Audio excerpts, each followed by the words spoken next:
Hey everyone, this is Neil with Wasted Paper, and I finally have this pen in. It's one that I've seen a lot of people excited about and a lot of people talking about. I pre-ordered it so I can get it to you guys as soon as possible. The pen we're going to be looking at is the Diplomat Viper in blue guilloche. I've seen so much talk about this pen and I just want to go straight into it. First off, we have a white box with literally no branding on the outside, but you have right here is what the pen is. Inside of that, you have actually a textured black box. That's actually reminds me of like the water cover or water resistant cover on the front of Rhodia paper that says Diplomat. Look at that. It's actually darker than I thought it would be. The picture made it look bright, but I actually like this a lot. I can't wait. Let's get into it. Anything inside of here? Oh, first off, we have this, which is your international guarantee. You fill out the back of this to get your warranty. I like this a lot. It feels so nice in hand. This is actually my first guilloche pen. I don't own any, so it's exciting to actually get one that has that texture. On the top finial, you have a flat Diplomat logo that is also kind of glossy and shiny. On the bottom, it's just flat to match the color of the pen. The cap is magnetic. Actually a strong magnet too. I'll try to get the sound of that so you can hear that click. It pulls it from my hand. That's nice. That's actually one of the better magnets that I've ever felt. That's clean. We have a cap liner. It looks like it might be plastic liner in there to keep it from drying out. But the star of the show is this nib right there. Super shiny, super clean. You have a plastic feed that you can barely see, but it is there. And then the nib on here, I believe it says fine medium on their page when you go to purchase it. For me, for some reason, I want to say medium fine nib, probably because of Sailor, but it says fine medium. It comes with a converter, which is really nice. It has metal threads on the outside and on the inside of the body that actually match the same color. The converter is a friction fit converter. Looks like it has plastic on the end. Oh, it has a spring in there too to help kind of keep your ink from clumping up and whatnot. The converter here spins easily, nothing crazy there. Reminds me of many other generic converters you've used. The grip section is pretty substantial. Technically, you could go down here to grip it if you really wanted to, but it's a little close. You're kind of pinching there. But backing it up here, that feels just fine. And honestly, since they smoothed the body here, it's really easy to hold. I almost wish they would have kept this pattern going through here. I don't know if maybe they tried it and figured it was a bad idea, but I'd rather that than something completely smooth. It doesn't feel like it slide out too much for my hand, but we'll see when we start writing with it how it actually feels. The clip on this pen is very stiff. I can get this to raise, but that clip is one of the stiffest clips I've ever used. It is rock solid there. Not always a bad thing. It could loosen with time, but that clip is rock solid. This pen does post. You don't really feel much of anything when it goes on, maybe a tiny bit of resistance or friction, I guess, but it does post and it's secure. There's no issue there.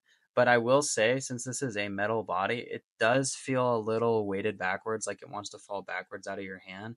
Not so heavy that you couldn't do it, but I don't find that to be too comfortable. If you're like me, you own a million blue inks. They just tend to make a ton from every company, but I'm going to be using the best blue, and I will fight you on this, Konpeki by Pilot Oroshizuku. If you don't know what this color is, then you probably haven't used Pilot Oroshizuku inks. This is one of their most popular colors and honestly just the best blue. Sorry, Serenity Blue by Waterman. You don't win.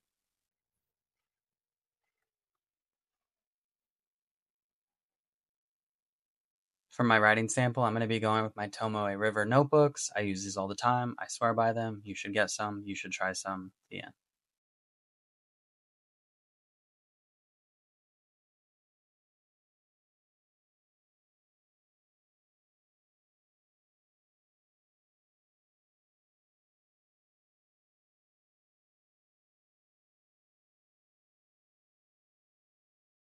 As far as the writing goes, it writes super smooth, especially for the width of the nib.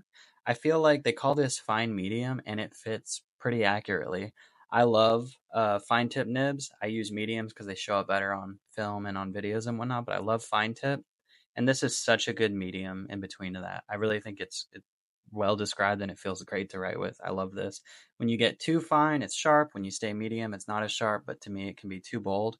This works fine for me. Let's test the flex now. This is with no pressure, with none, with, none, with. There's really nothing to show, and I'll show you how zoomed in I am. As you can see the tiniest amount, but that's not substantial at all. This isn't made for that. This is really just to be a small writer, not to flex and flourish your crazy writing. Normally for size comparison, I use the Lamy Safari and a Pilot Custom 823.